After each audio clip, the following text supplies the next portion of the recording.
wine glasses. So we're in the client's house.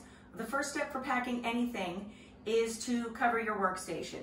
We can use some of the paper from the box, lay it, cover out the area. If you feel it's not very secure, you can use some painter's tape to secure it to the sides of the station or the top of the counter. So we have our box, it's ready to go.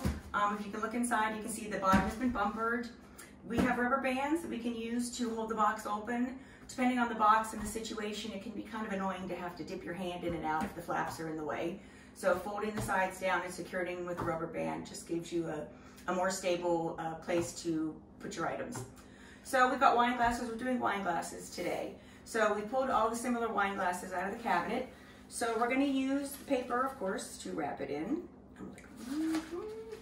So 1 wine glass, 2 pieces of paper. I'm gonna start rolling it up. I'm gonna take the other wine glass and I'm gonna nest it, almost like spoon it up against the one I already rolled.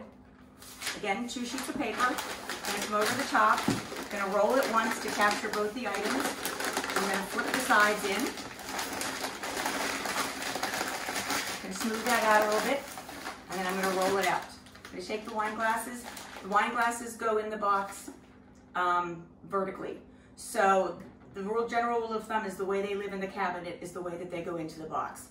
So the wine glasses go into the box straight up and down, preferably across the bumpers, but it's not, you can do it however you feel more comfortable. But then you just continue on with your next step.